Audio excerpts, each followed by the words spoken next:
Well, probably a waste of time. It's January 10th, 2025, and I'm 83. And, I keep running into this issue. Just because I look good, I mustn't be a disabled person. And I was trained very young that if I didn't look good, nobody would help me and nobody would be nice to me and I wouldn't have a career. And not saying that there weren't a lot of people that weren't nice to me, but it definitely makes a difference. We are a skin deep society. And if I'd looked ugly and was obese and on crutches, I would have been ignored because I'm telling you, I watched plenty like that were ignored. And I did what I could to help them. I spent my whole life helping people. But I'm putting this up for all of us that are disabled. And don't judge a book by its cover. My Parkinsonism disease was caused by both canola oil and toxic chemicals, air, food, and water. And since I am 6 years old, 1947, I know most of my friends have no clue, but Helen, of Vachon, of course, is the only one who ever took the time to read my entire autobiography and research. And she understands and has a comprehension of what I go through. And I'm not asking for your pity, but just, don't take a look at somebody and say, oh, there's nothing wrong with them.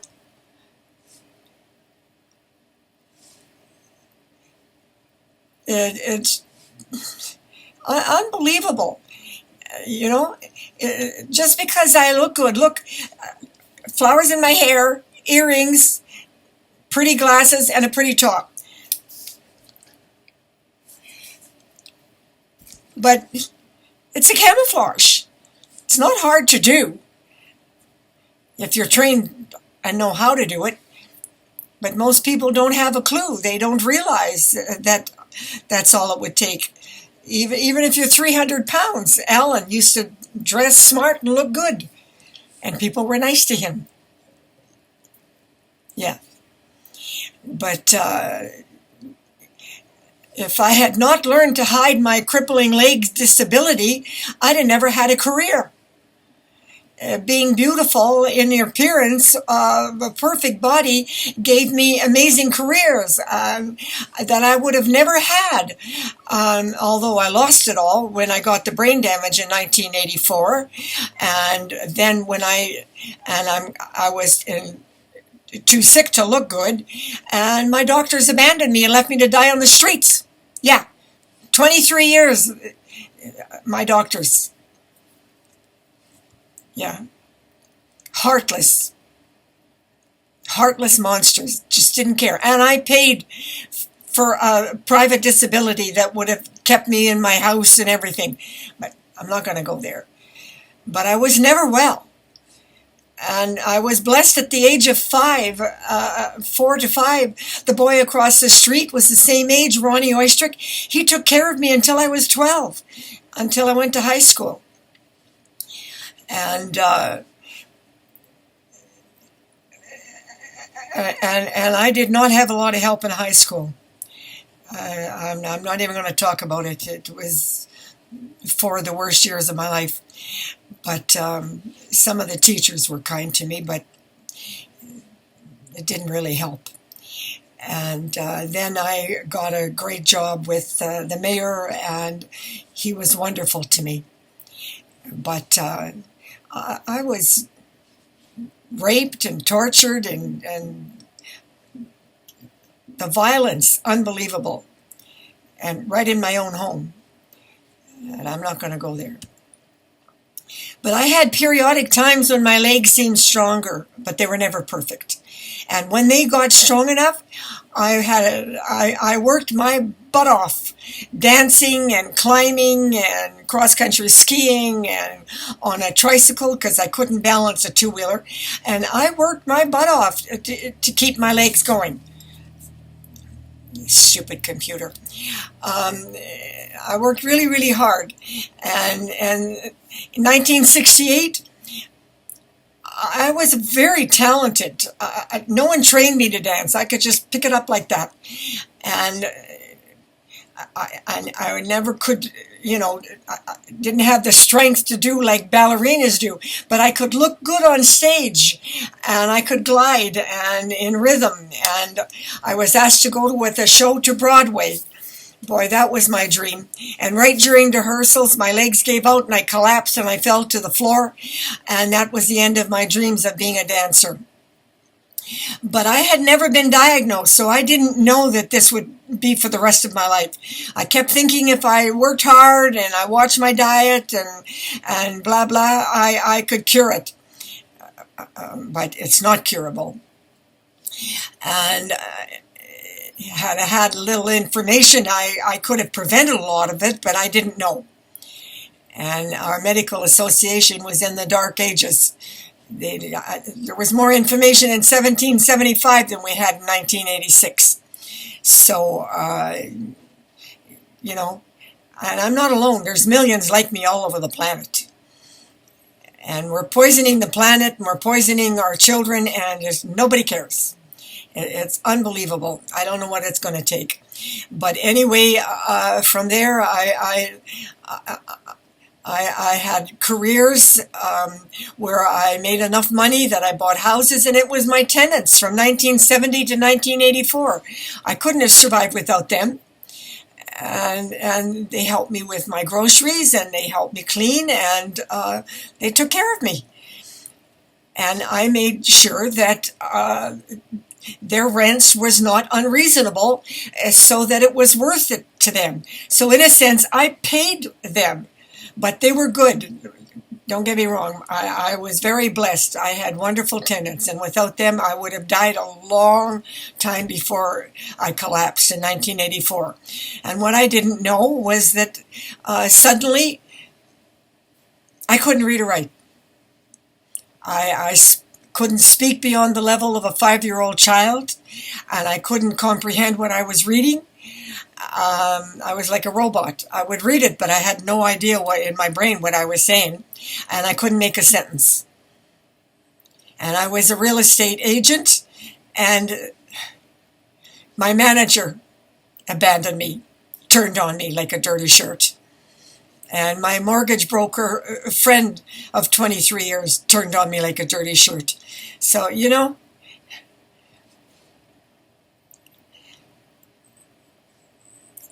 it's hard to remember. And I was tortured, held hostage for 5 months, brutally. I won't repeat the kind of rapes that he did to me. But I still have damage to this day in my bowels because of what he did to me. And the police wouldn't lift a finger because they said I had no witnesses. Actually, I did, but they wouldn't come forward. Yeah, welcome to Canada. But that's not unique. It happens all over the world. So all I'm saying is that just because you see someone looking beautiful, don't assume that they don't have a disability. Despite how bad the situation, my living situation can be with my partner, it's either that or a nursing home. And with my allergies, that's not an option. I would die. And if I choose to die, I will go in a nursing home and let them kill me, okay? But with my autoimmune disorders, there's no way I would survive it. And right now, I'm not willing to do that yet. I still have a bit of fight in me. But the nerve damage from the tumor is permanent. And it's been permanent since 2017. I've reversed it a few times, but now I can no longer do that. For the last 3 years, it's over. And each day, I'm dying slowly by inches. So, have a little compassion, people. And all the time I lived with my mother from 2006 to 2010, Alan, Big Al took care of me. He picked me up, took me for groceries, helped me shopping. He took me to the swings. He took me to the park. He took me swimming. He took me dancing. And then he got poisoned, and that was the end of it. And Dan took over from there. And there were a few others along the way. They died. But I had people that cared. I had one Italian. He would pick me up and take me dancing all over the place. He was the samba king. Instead of jiving, jitterbug jive, he would do the samba to everything. He was so much fun. But he worked in fumes, and he died with cancer. There were so many. There was that lesbian biker gang in Vancouver that helped me for 2.5 months. There was always somebody, but I never had anybody really in Sudbury. This city was always really cruel to me.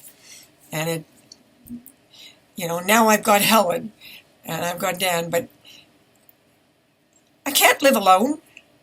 I've never been able to live completely alone. And the nerve damage got so severe, I had to full-time move in with Dan, and he helped me take care of my mother until she died.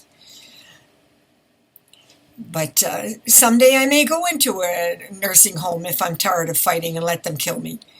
But I've never been 100%, not 1 year in my life, except one. I was 72 years old. I drove my Jeep. I was pain-free. I climbed 2,000 feet up in the hills and the mountains, and I shopped, and I talked to strangers, and I talked to children, and I just had a great year. 1 year, yeah. And I'm grateful that I had that experience to know what that really felt like to be well. It was beautiful. And I don't know what caused it to go into remission that year, but there was a lot of high pressure. We didn't have a lot of low pressure, and that winter was just perfect. The temperature stayed well below zero for long enough that I was able to really have one good year. And then, of course, I collapsed with the tumor. And that's a fat cell tumor. It's not cancer, people. And all those old wives' tales of castor oil and this and that. Get away from me. It's stupid. I suppose they mean well, but they're driving me crazy with their stupid ideas. God, doesn't anybody ever research? Google's got all this information. They didn't when I started. I had to go through libraries, and Americans helped me with the research. But it's all on Google now.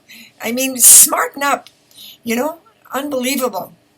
And it just drives me crazy that they're just so dumb. I don't know what our education system has done to people, because truthfully, we are a really stupid society, and we're getting dumber on dumber. And so sometimes I bitch about you-know-who and making me go bankrupt with the gambling and stuff, but I have no other option. Believe me, if I had another option, I'd take it. So, thanks, but that you care, I appreciate it, but just remember that what you see and you think you know is most often an optical illusion. I have beautiful, sexy pictures of me when I was 52, but I was brain damaged and I couldn't read with comprehension, and I couldn't make a sentence that was coherent without the children helping me. Yeah, I had children. A 9-year-old boy, my little hero, he helped me for 3 years. And the library helped me. And I've been in a gas mask to breathe since 1986 when my immune system collapsed. And a doctor forced me to take Benadryl, and it collapsed my immune system. Now, I wasn't well, but I wasn't as bad as I became. And then to cover up, he tried to kill me. And the police wouldn't lift a finger to charge him. And I escaped by the grace of God. And that's all in my autobiography. And I'm not going to go into it. But as bad as things were living in a gas mask in a shack, it got worse. But I fought every step of the way. Every day in agony, I fought to get my legs to work. And in Wasaga Beach, my little paradise, I had hundreds of people who cared. I don't know why God forced me to leave there, but I've never, ever, ever held a community rally around me like they did in Wasaga Beach. It was really, I was in pain and I was sick, but I've never been so happy. It was lovely. So I have those memories. And then there's the little town, Capriol, when I moved back to Sudbury to rescue my mother from abject poverty and the abuse from my brother and the fraud. I don't know what I could have done different. My lawyer robbed me, my father robbed me, my brother robbed me, and my brother-in-law robbed me. And my lawyer. So the police could have helped me in 2008, and they refused. One retired cop tried to get the police chief to help me. And he said, I'm not going to help a bunch of senior women. Let them go to court. Yeah, and our court system is corrupt. So they just clean you out of all your money. And then when you run out of money, they fire you. Welcome to Canada, where fraud is legal. And I put all that out on a website. And I put all that out on YouTube. Nobody cares. Anyway, Capriol gave me the happiest 10 years of my life. And the community rallied around me, and it was lovely. But I've never been well. So I'm just trained to look good, people. So don't be so mean. Although I thought looking good people would be nicer to me, but even that is an optical illusion. Look how mean people were to me. But despite it all, I've had one hell of a life, and I'm proud of what I have succeeded to do. So I know nobody's going to listen to this. It's too long and nobody cares, but I'm putting out there for the children 200 years from now. You can control and prevent the majority of disease. We just have to stop poisoning the planet and ourselves. Okay, over and out. And I may not have a great season ahead of me, but hopefully they can fix my Jeep and I can ski on the playground. Because, you know, although I can't climb, I can glide. When my legs won't work, I glide. And the poles keep me from falling. Although I've fallen a few times. The last time I fell, took a whole year to repair the nerve damage. Can still feel it a little bit, but I didn't break any bones. But, yeah, don't judge a book by its cover. What you see is an optical illusion. I'm not well. But that doesn't mean I have to look ugly. Okay? And prayers for all who are suffering right now. And there are millions. I am not alone.